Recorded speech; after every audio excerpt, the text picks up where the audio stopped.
So once again, my name is Erica Williams, and I am the behavior specialist for the school district.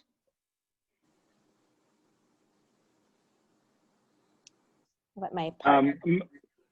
I'm Ben Gowdy. I'm a special education teacher. I work in an autism special day class at Marymount Elementary.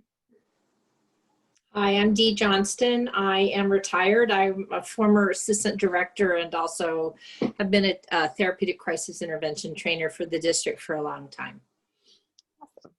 So our agenda today is we are going to talk about the basics, very, very basics of TCI for families. So we're going to talk about setting conditions. We're going to talk about the stress model of crisis. We're going to talk about active listening and as well as some behavior strategies. We also want to make sure that there is an opportunity for some Q&A, because I am sure that we are having some behaviors at home. And again, we want to give our families an opportunity to ask some questions. So with that, we'll go ahead and get started. Erica, will you also, I don't know how to do it, but there is a handout or a parent worksheet that goes with this. Correct. How do we navigate that so parents can find I'm going to go ahead and I'm going to upload it one more time. It will be located in the chat box, and you should be able to just double click on it and it'll pull up that form. So I'm going to go ahead and upload it right now. Perfect. All right, we can go ahead and get started. Oh my gosh. Of course I hit a button that took me out of there. And now it won't let me resume share. That's okay. Do you want me to share my screen? Nope. Okay. Thank you. Sorry. Nope, you're fine. And I went ahead and I shared that document. And are you looking at Face. face or are you looking at, oh my goodness.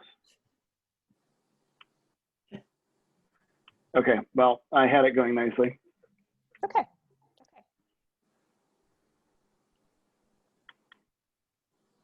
There we go. Are we where we're supposed to be? All right. Yep. Hooray. We're ready to rock and roll.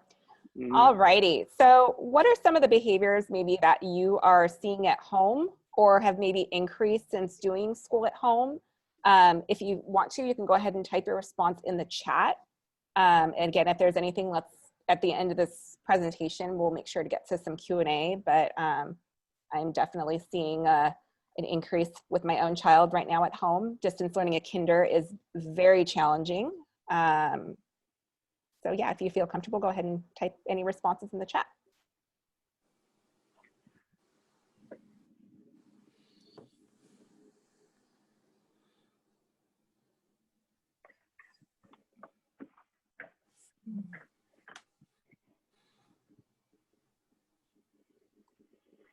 All right, we're ready. Let's just keep going. Yep, and go to the next slide. I think it's you. Okay, so we want to talk about what a setting condition is, and that's something that makes anything a little bit more difficult than typically would be. Like in a physical environment, sometimes a hot, crowded, a really hot space outside makes things difficult for some people. For me, currently the smoke that's outside, I'm allergic to dust, and so I've felt like really sinus pain for the last 2 weeks, and it's a constant sinus pain. That would be kind of a physical environment.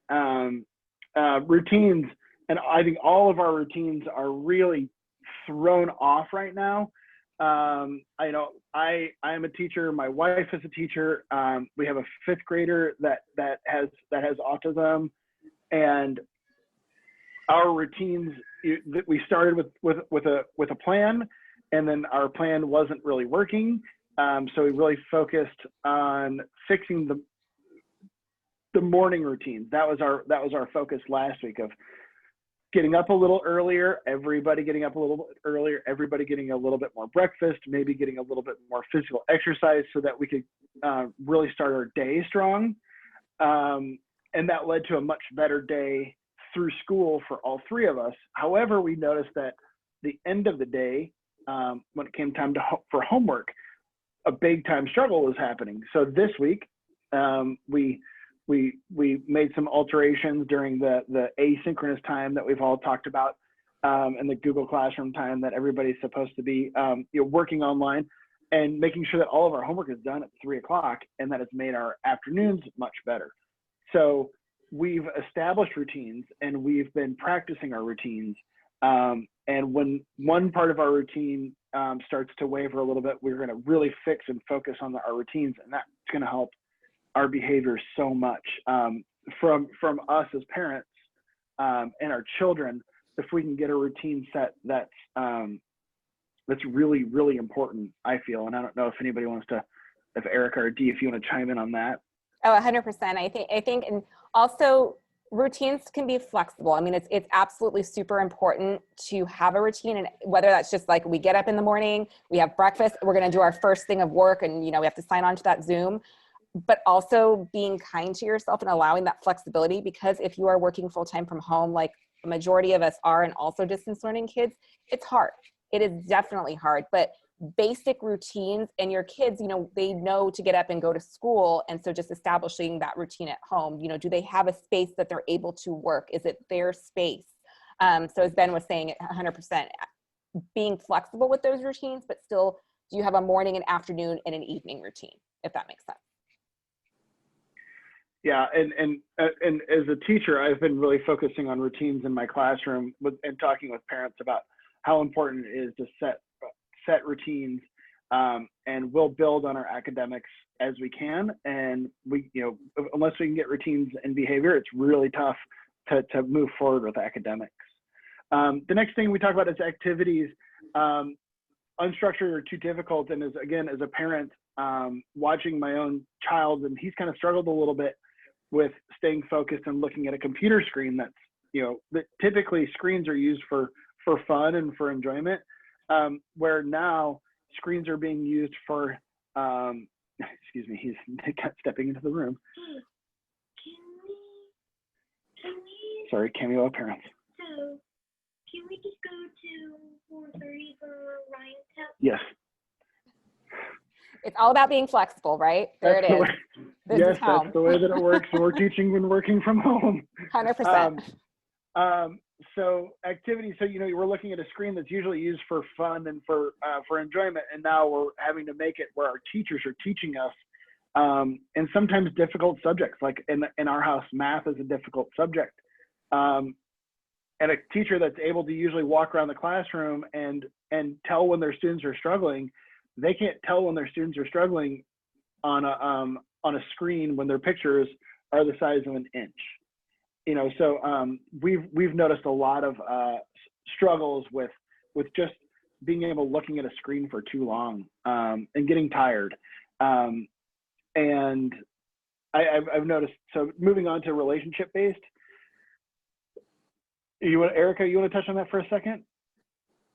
Yeah, definitely. The relationship.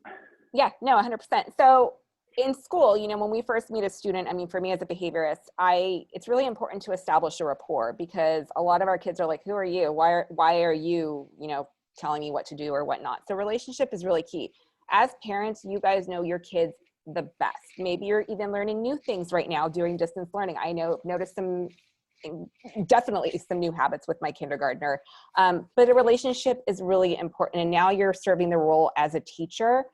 And it's hard because you're like, you know, your mom, your dad, and you're the safe space, but now you're telling me to do my work, where sometimes work is a trigger for some of our students. So still using that relationship piece, maybe that's, hey, you know what, we're going to skip this thing. Let's just go play in the backyard. And granted, I know that the smoke has been crazy, so maybe that's playing a game inside, but using your relationship is probably one of the most essential ways to de-escalate an intense situation, or what we call a crisis, which we'll get to that in a little bit. But that's something that we always coach people in TCI trainings, is always using that relationship, using that rapport with a student who's going through maybe a stressful time. And right now is an extremely stressful time for all of us, for our kids as well as for parents. Okay, and then the last thing I had kind of touched upon my personal experiences with what are you seeing to be the most difficult time of day at home? And I think that if we can really pinpoint that, and as a team, as a family, and whoever may be, you know, in the home, as a team working together, when everything is settled and as a conversation, that's really going to be the best way to establish new routines, and working together as a group and making sure that the lines of communication are open, amongst everybody that's involved in that routine. And in my house, it's my wife, my son, and myself.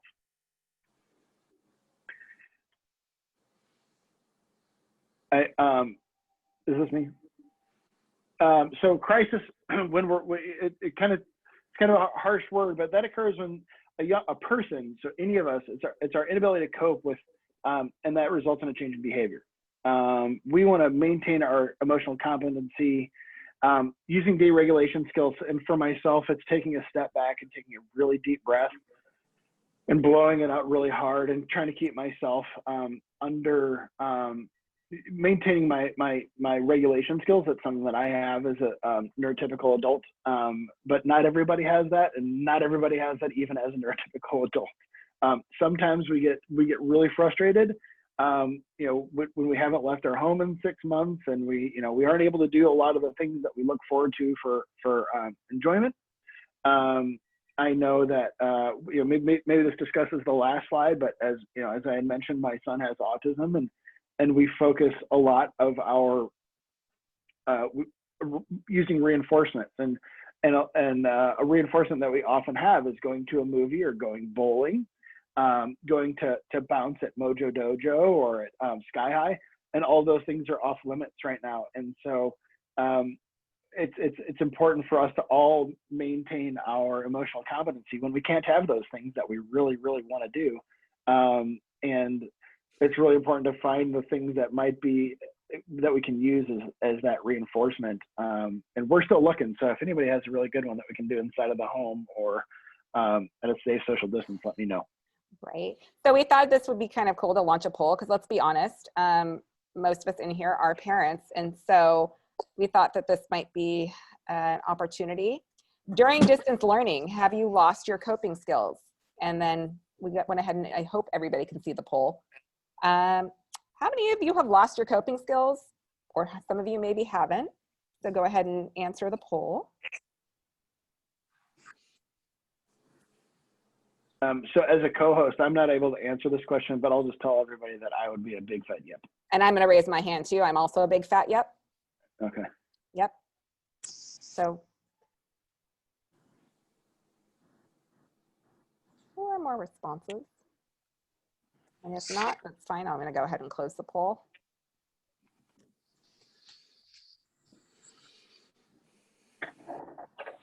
So yeah, we've all lost our coping skills, and there's been times where mommy has had to walk out of the door because I'm about to lose my stuff. And it's okay. It's okay to feel that stress. It's okay to lose your cool. However, something that we're going to talk about, I believe it's in the next slide as well, is our behavior our kids pick up on. So they're going to mirror whatever behavior that we do. So if we're losing our cool, and especially if they're getting escalated, and something I've had to learn about myself during distance learning is when I'm escalated and my son gets escalated, it's not a good match. Having 2 escalated people is basically like a volcano. So knowing and identifying those triggers and that ability to recognize when you are losing your cool and tap out. Because 2 escalated people definitely does not help the situation. And I believe we get to that in the next couple slides. Okay, I can't see a chat. Are you ready to move? Yep, you can go ahead and move. Okay. So the goals of crisis intervention is to support environmentally and emotionally to help reduce stress and risk. So looking at the environment, and right now, home is stressful. We have a pandemic going on, and as Ben was saying earlier, there are things that we can no longer do. It's not like we can go out to the park, or it's not like we can go bowling or use those similar reinforcements that we've been having before when it's 115 degrees out and you don't have a pool. I know we flooded our grass and let our sprinklers go, because I mean, that was the only reinforcement I could possibly come up with at the time. But as I said before, when you have 2 people that are stressed and one already starting to get escalated, having 2 escalated people is not a good match. You're just going to collide. And so knowing when to take a deep breath, when to say, I need a minute, and then regaining those coping strategies of how you can help the other person who might be escalated. As we will repeat, the words calm down. In the history of the words calm down, has anybody ever calmed down? Probably not. No, that's probably escalated the situation. So We also don't teach when a person is escalated. So we also want to wait until they're at a calm space to help them learn those coping strategies of stress. What are some skills that we can teach them? Because when somebody is escalated, more than likely, we're not hearing them at that point. Anything you want to add, Dee or Ben? No, I think the next slide gets Perfect. to. And this is you, Dee. Yes, this is me. So this is the, it's called the stress model of crisis. And this is the best way that I know to explain what a crisis cycle looks like. So if you look at the vertical axis, I don't know, can you see, you can't see me. The vertical axis, it says degree of stress. So the higher you get, and as you can tell, this gets red, starts out blue and goes red. The more stress, the more likelihood there's going to be a crisis, or the more severe the crisis will be. So that's the vertical. The horizontal is how long, so time. And then between that is, at the bottom, we call it baseline behavior. And our baseline, every person has baseline behavior, is part of our temperament. And temperament is made up of a bunch of variables, but part of it has to do with what your day-to-day behavior looks like. So some people are very easy-go-lucky and their baselines are pretty flat. Some people have ups and downs or hills and valleys all day long. Some people, you never know that they get mad, and then if they blow up, it's like, whoa, what happened? So knowing what your baseline is and knowing what your child's baseline looks like is really important. And just spending a little bit of time paying attention to what your behavior is, what your baseline is. So do you wake up, for example, I'm married to somebody who is really wonderful in the morning, and he's chatty and talky, and he's ready to go. And I really don't like to talk until after I've had coffee and a little bit of time to just sort of wake up. So our baselines in the morning are really different, and we've been married a long time, and it's taken us a while to figure out how to behave around each other based on those morning baselines. I'm trying to give examples that would help you to understand what we're looking for when we talk about baseline. Then the next thing up is, it says triggering event. So these are the things that and we all have them. They are things that increase the likelihood that we are going to have a change in behavior. So for me personally, now that I'm retired, the triggering events that I have been able to identify, and I'm living and around my husband 24/7, is one of them is that he wants to have, like, I'll be reading and he comes in, and without like saying my name and giving me a second to adjust, he starts like bombarding me with questions or bombarding me with information. And it's like I have to shift from reading and being in my own quiet space to doing something. So for me, that has become a triggering event when I'm like in my own little bubble and he needs to like discuss something really important right then and there. So for me, I have found that I have to take a deep breath. And if I don't take a deep breath, I'm likely to say something that is going to I'm going to have behavior. or I might say something that causes him to have behavior. So that triggering event for me is I get a little agitated if I'm not aware of the fact that that is now something that triggers. So I've had to really think about that.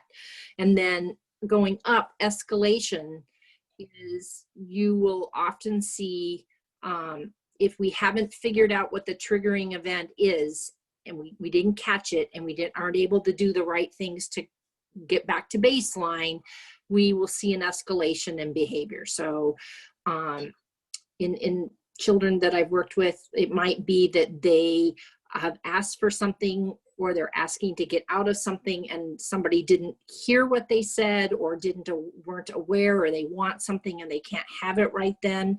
And we didn't catch it right away. And so they're escalating. They're now maybe pacing, maybe they're repeating themselves over and over again. Maybe they begin yelling. Hello? Hello?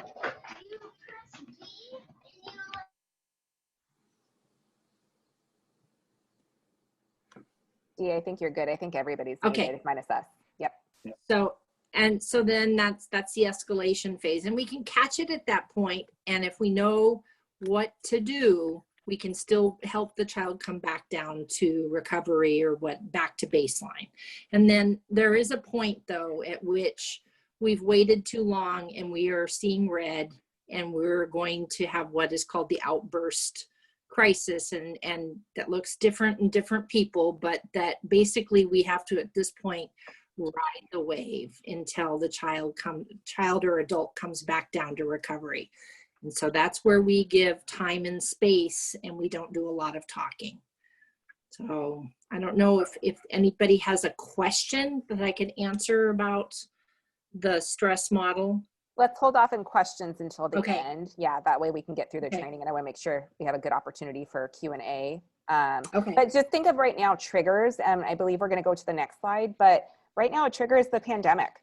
That's a huge trigger right now for a lot of people, not just our kids, but for adults, because it's taken away things that we were used to, whether that be going to the mall, whether that be traveling in general, or maybe you had that trip planned to San Diego with your kids and that's been taken away. So when people see the news or when they hear the word coronavirus, I mean, all of a sudden, you know, the hairs on the back of your neck might stand up, or it may set off a behavior. The smoke has been a huge trigger for not just, you know, allergies, but maybe our kids who have a lot of energy need to go outside and play, and that's just not an opportunity right now. So there's lots of various, you know, different triggering events, and that's where it's best when you know your kid, and maybe that's you intervening early to help, you know, not get to that escalation or that outburst phase.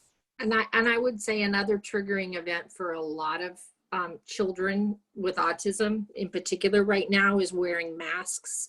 That is a really uncomfortable thing. And so working on some strategies to teach the tolerance of having a mask on the face could be a triggering event right now related to the pandemic. And I just want to quickly announce, we've had a lot of people come in within the last few minutes. I just want to remind everybody that we are recording, but once we get to the Q&A, the recording will be stopped.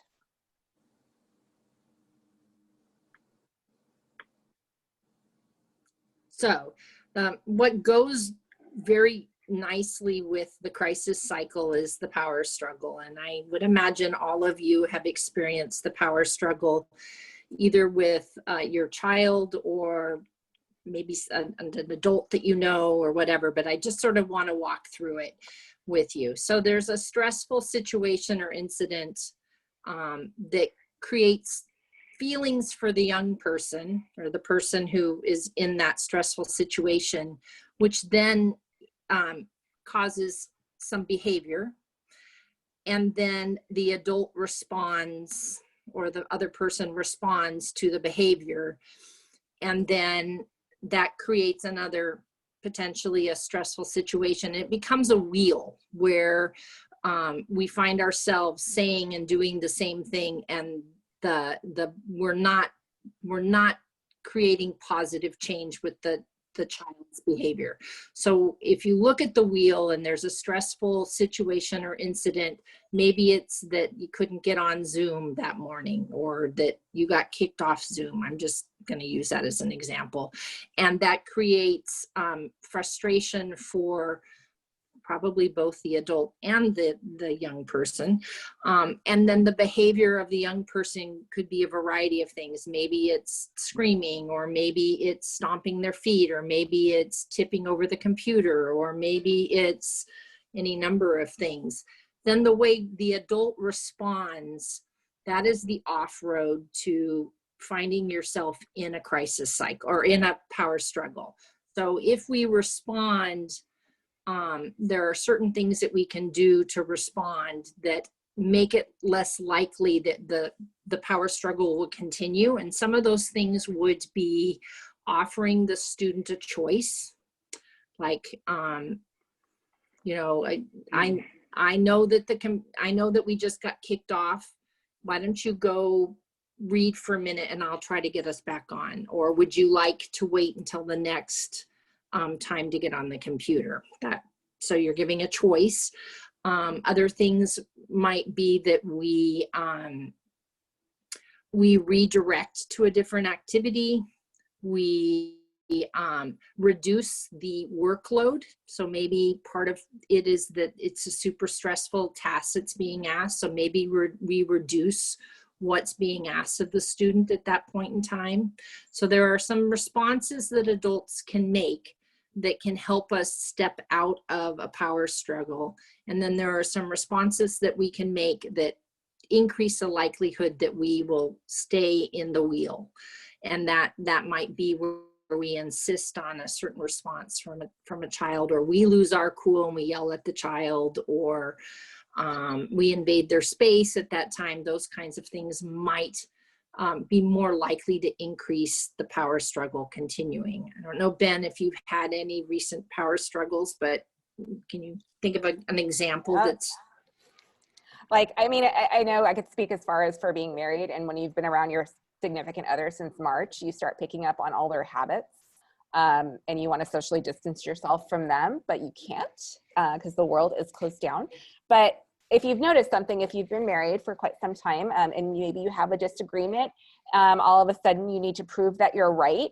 And then you start debating every little thing and you continue in this vicious circle until hopefully the less stubborn person then exits the circle and then doesn't continue the power struggle. So I know that for me personally, I have definitely gotten into some power struggles during quarantine.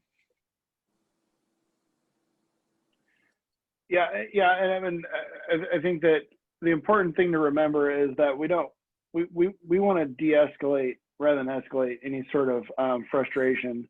And you know, we're all in kind of a weird situation that we've never been in, and our children are definitely in a weird situation that they've never been in. And so, if it means that we take a step back to help get through this quick, you know, this tough time. And then on the other side of it, when everybody's nice and calm and back at their baseline that Dee was talking about, that's our time to learn so that we can avoid this again. Because if we don't discuss it and take that opportunity to learn, then we're potentially looking at seeing this sort of cycle again, which we don't want to. So I just want to announce, I'm sorry, I just had this, that the website said that this started at 6:30, not 6. So that's why we have so many people joining us at 6:30. So we will. Maybe that's one of the reasons why we are recording. And so if anybody missed the first half of it, then we can go back and visit. So okay. Yeah, we'll keep moving on. Yeah. Sorry, I guess. So when we find ourselves in a situation where we realize that we have gone from everybody being at baseline to it appears that we're on the verge of having a crisis, what we recommend that you, as much as possible, ask these 4 questions of yourself. And the first one is, what am I feeling now? And the way I don't know that I can show you this, but I have sort of over the years created a memory tool to help me. So I always point at my heart what am I feeling now? And, you know, am I angry? Am I frustrated? Am I confused? Whatever the feeling is, you just want to capture that. And then what does the person feel, need, or want? And that would be your child. And it's your gut level right then. What do they feel, need, or want? Do they need me to change the expectation? Do they feel like they're overwhelmed? Do they need me to do something for them? And the way I remember to do that is I point out with my finger towards the person that would be there. And then how is the environment affecting the person? So are we in an overwhelming situation? It's really loud. The light is really bothering everybody or bothering the child. Is the activity that I'm asking the child to do too easy, too hard, too confusing? So that being looking at the environment, and then how best do I respond? When I do the environment, I circle around with my finger, and then how do I best respond? I bring my finger back to my head. And that is then gives you a chance to make a decision as to what to do. The reason that we ask these 4 questions when things are going from being typical to potentially a crisis is to keep you in a cognitive place. So if you were to take your hand and make it into a fist and put your thumb in the inside of your fist, and if you look down at your wrist is your automatic nervous system or your brain stem. And those are things that you don't think about. It's your breathing, it's your respiration, it is all the things that your body does automatically. And then if you were to where your thumb is resting on the inside, that is where your all of your feelings and your the feeling center of the brain, and it is sort of our automatic gut reactions to things. And then the fingers that are up over your thumb, that is your frontal lobe of the brain. So where it's sort of the executive functioning center of the brain, or the CEO, if you want to think. And that is where we are able to filter information. We are able to override our feelings and make decisions. So when we are going, or when it looks like we're going to be in a crisis, if we ourselves can stay in a cognitive place, we are more likely to stay emotionally regulated, and we are more likely to make decisions that are going to be helpful and productive instead of making things worse. So these are the 4 questions. And again, they're: how am I feeling now? What does this person feel, need, or want? How is the environment affecting the person? And how do I best respond? So I think that we talked about this a little bit earlier, but the idea of that children mirror our behaviors. So if we lose our cool when they're losing their cool, we will they will be more likely to lose their cool.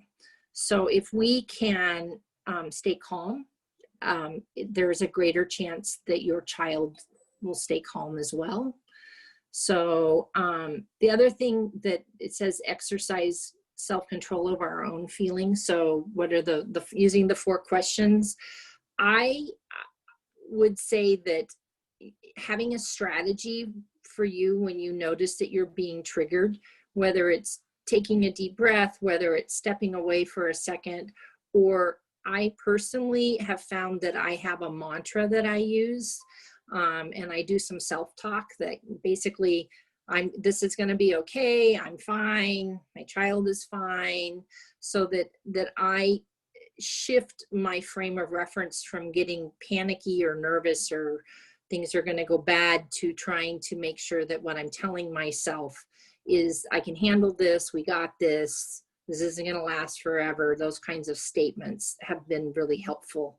And then, so I just want to stop. Sorry, Dee, I don't mean to interrupt you, but I know that there was some miscommunication as far as when the training started. So I thought I'd recap a little bit about what we talked about, just to kind of catch everybody up.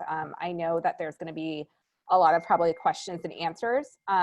So basically the goal of this highlight training, because therapeutic crisis intervention is so in-depth and all of us trainers go through many, many hours of this training. And so I just wanted to provide a recap. The goal is when we're escalated, our behavior our children will mimic our behavior. And right now the times have been very challenging. We're talking about triggers, we're talking about an escalation cycle, we're talking about all that stuff. And what we can do when we're escalated. And one of the things that we talked about at the beginning was, in the history of calm down, have the words calm down ever worked? No, typically not. And so what are some things that you can do when maybe your child is escalated? Distance learning is really challenging. It's challenging across the board right now, whether that being kicked out of Zooms because internet is not working, or Google Classroom is down, or you're trying to work from home and in the middle of a meeting and then you have your child burping on camera. So there's all these things that are perpetuating that have created almost this escalation. And so we're trying to just give some basic strategies of what you can do during an escalated phase, maybe that your child is going through. Maybe yourself are going through, because I know personally I have lost my coping skills during this pandemic many times, and it's okay. And it's okay to feel like you're not succeeding. It's okay to have those feelings, but these are just some things that we can do and to teach you when you are starting to feel escalated or almost getting into that power struggle, as Dee was talking about. We are recording this training, so you will be able to go back and rewatch the parts that you missed, but I just kind of wanted to recap of things that we're talking about, and then we are going to open up for Q&A for specific behaviors that you guys want to talk about. And I noticed that the screen share, Ben, stopped. Can you go ahead and go back on the screen share, please? Yeah, I figured that since we were talking Yeah, the whole no, group, thank you. I appreciate it. Yeah. Please. And let our eyes see something different for a second. Nope, no worries.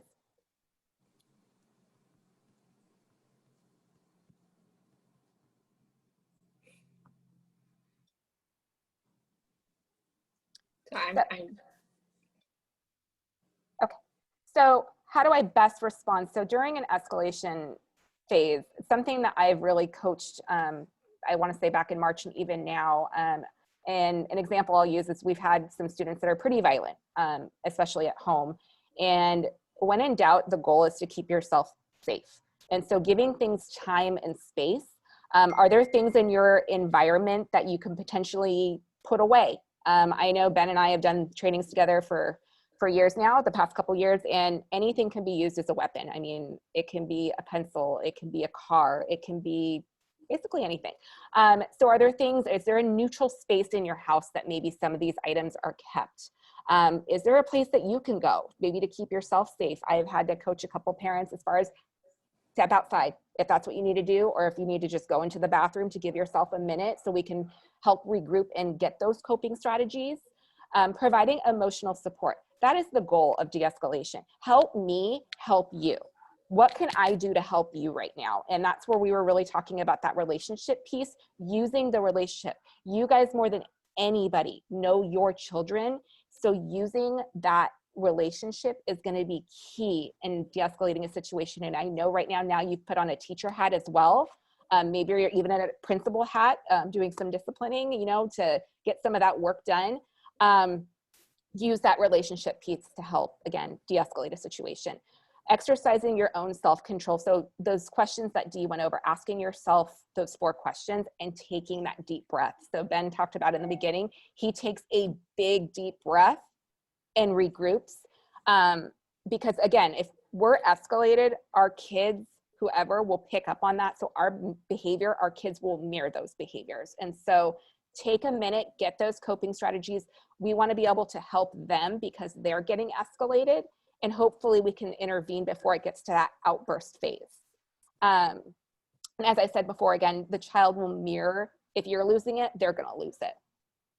Anything either one of you guys want to add? Well, the opposite is true. So if you stay really calm and you lower your voice and you slow down your speech, your child most likely will follow you in that way as well. Yeah. And I've done things that I've done is typically when we're stressed, we clench things, right? We might clench our fists, our body may tense up. A nice neutral, relax the shoulders and a deep breath in a calm stance. There's times where I've even just gone and sat down. Again, the child will hopefully mirror your calming presence. You can go ahead and go to the next slide, Ben. So actually, if we go to the next one. Yeah. So just so everybody gets this, and I think you already know this, but when you're really angry or when your child is really angry, we don't make our best, we are not thinking clearly. So the more angry we are, or the more angry our child is, the more stupid we are, basically. So just if you can remember that, that also goes back to the idea that when we're angry is not a time when we're going to learn something new, or not a time when we're going to take in information. So again, the word. I like to say, the madder you are, the dumber you be. Yep, and there's been, and I will full on admit it, for those of you just joining, I do have a 5-year-old at home, and distance learning, I'm, special needs kids, typical kids, kinder is really hard. And when you constantly are having kinders figure out mute, or even some of our students, it's like very new to a computer. It's like, how do I mute myself? There's many times I've had to walk away because I was about to yell mute at the top of my lungs. And I know that would have been probably a stupid decision on my end. But yes, definitely when our coping strategies are out the door, definitely at our stupidest. And I've been guilty of saying the wrong thing, yelling at my kid, where I've had to apologize and recognize my own behavior. But it's okay, and it's okay to make mistakes. Moving on.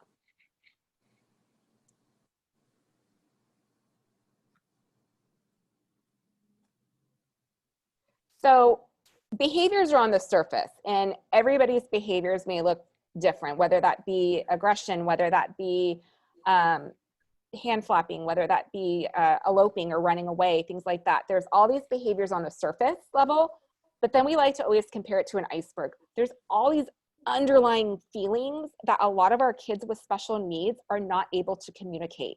They can't say, I'm upset right now because of the pandemic, or I'm upset because I can't see my friends. Some of our kiddos don't have that terminology or that verbiage to be able to communicate that.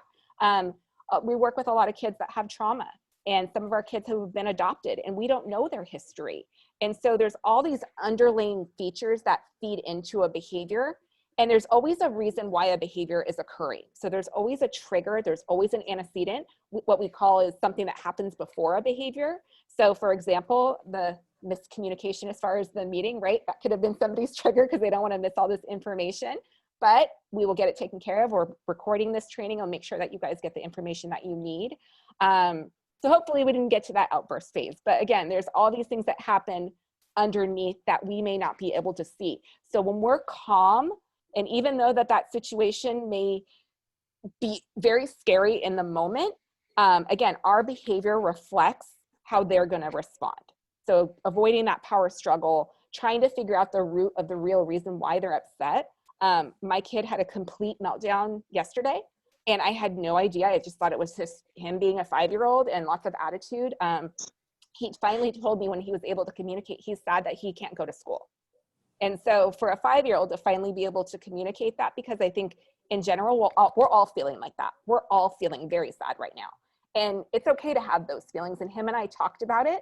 Him and I talked it through and said, I really hope you get to go to school soon, to be able to see your friends and have that minute. And we shared like a moment together rather than me losing my mind at him. It took some time, but I was able to get to the root of the problem. So we can go to the next slide. So I love this. Oh, go ahead, man. Oh, you go ahead. Oh, I love this slide because when we are stressed, or when anybody is in crisis, we don't listen to the words that are being said. We pay attention to what facial and body expressions are, and we pay attention to the tone of voice. The words have very little meaning. And if this slide says anything, what I hope you walk away with is, don't use much language. The fewer words you can use, the better.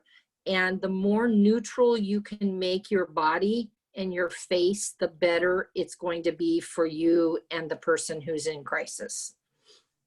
Yeah, I'd like to piggyback on that just a little bit, where you can't tell from your side of your screen, but I'm a pretty large person, and I've got to be very careful because I work with 3rd through 5th grade children, and I'm, over 6 feet, 6'2", and a big guy, and I've got a bald head, and I often don't smile, and I have to make sure that if somebody is having a hard time, that I'm not looking or crossing my arms or judging, because what's being received there. They're seeing that a person that they know and they trust is standing big and strong and judging.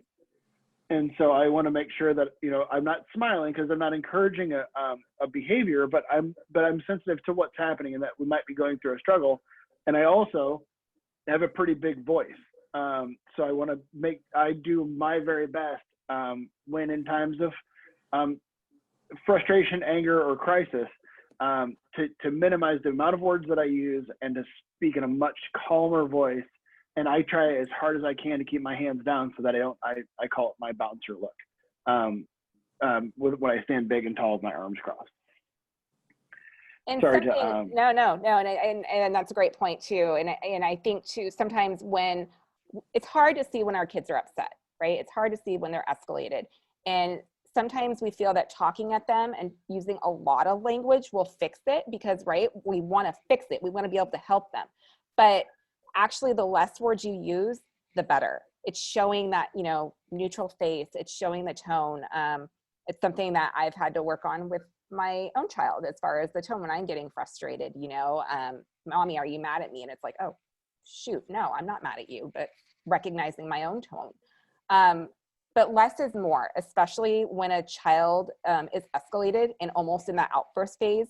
The more you talk at them, the more they're going to escalate. So again, less language, the better. And I think that this is a great visual of what we're trying to say. Yep.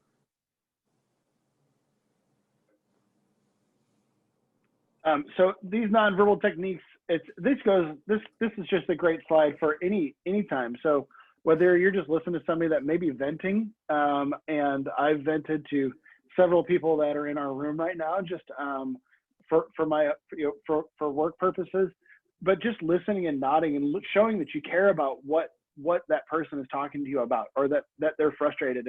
And that may look like, if your child is just crying and you're supporting your child by letting them know that you care and that it's okay to be sad or it's okay to be angry. You're being safe.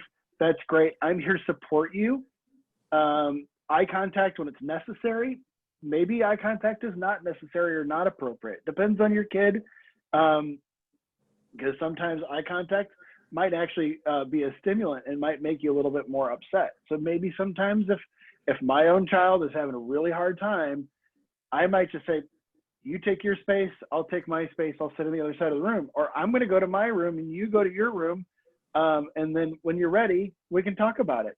And then when we're talking about it, I'm going to let him talk, and I'm going to listen to him. I'm not going to throw up any road barriers. I'm not going to tell him at any point that he's wrong. I just want to listen to what he has to say.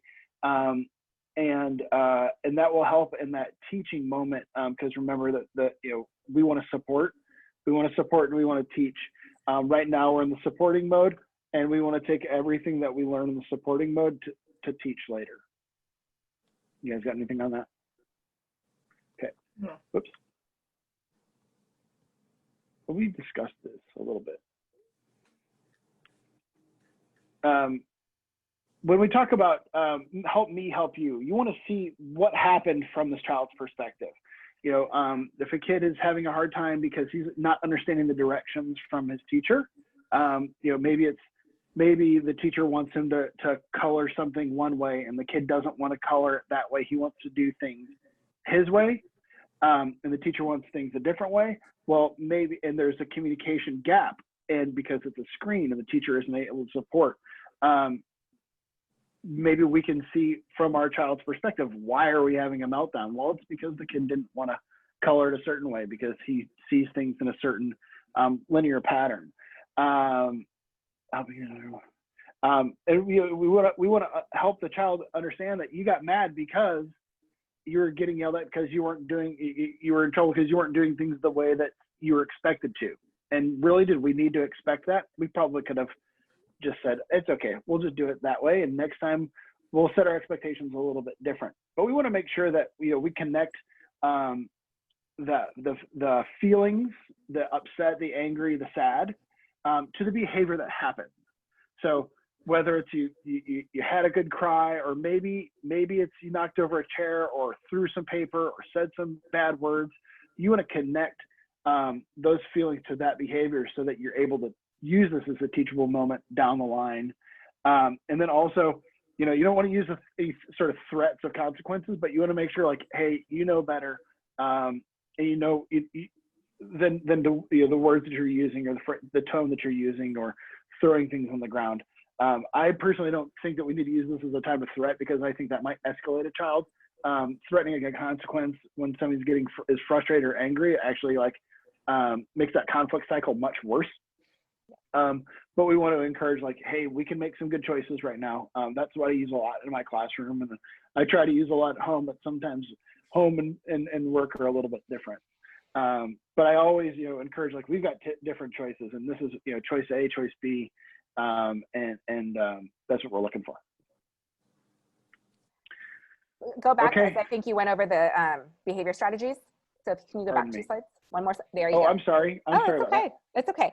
So these are some of the behavior strategies that we use when we're looking at that bell curve of the stress model crisis. So are there things in the environment that can be changed? So meaning, is it too loud? Is it too dark? Is it too light? Is it too cold? Various different things in the environment. Do they have a safe space that they can work? Some of my students that I support with autism, they like those dark places. So I had parents create a fort for them, and they get to do, their Zoom in their fort.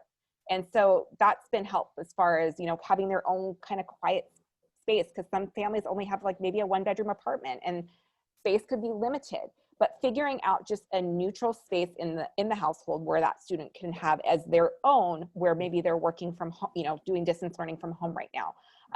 Assuming anything can be used as a weapon. And so maybe that's putting those things in a safe spot. Something else we use is prompting. So giving the child support, whether that be a verbal, whether that be modeling, whether that be like a hand over hand prompt, maybe helping them with writing, but something to help support the child. A caring gesture. I had to tell my kid yesterday, I am here for you. I love you. Even though mommy lost her mind yesterday, because it was just a very frustrating day. I'm going to let him know that I still care, that I still love you. I'm sorry that mommy lost her mind yesterday and had a minute. But I'm here. What do you need? What can I do to support you? A hurdle helps. We had one of those moments in our house, the caring gesture of just a McDonald's lunch. Yep, absolutely. We had a pajama day. Together. Yep, we're all here together. We all love each other. Yesterday 100%. might not have been the best day. We're gonna have McDonald's lunch today. And that's the big thing I think to take home as far as de-escalation training. There's days you're going to have to be flexible. It's having those basic components in place, whether it be a routine, but having flexibility in your routine. And I think that that's a big thing, because sometimes I know my kid supposedly for our district is supposed to go Monday morning at 7:50. He's not a morning kid. So I know that most of his stuff happens first thing in the morning, where he's not the most pleasant person, just like mommy, unless she's had coffee. So I know that I'm probably gonna have to throw in a caring gesture there, or quite a few. We've also, same thing, we've had pajama days, and pajama day, totally fine. We're gonna do that. A hurdle helps. So if you know an area that your child is really struggling, maybe writing is not their thing, math is not their thing. So knowing that that area is their hardest, I'm gonna immediately be there to support. I'm gonna help them with that writing task. I'm gonna help them with that math problem, whatever it is that might be their trigger. I'm going to be there already as a support person for them. Redirections and distractions. So this is something we use in the classroom, but I strongly encourage at home too. So if your child's about to start a behavior, using some sort of redirection, or, hey, can you go get those funky socks in my bedroom? Or, oh, you know what? I totally left the dog bowl on the ground. Can you please go pick that up for me? Something that we use in the classrooms is, hey, can you go take this note, which really isn't a note, over to Mrs. So-and-so?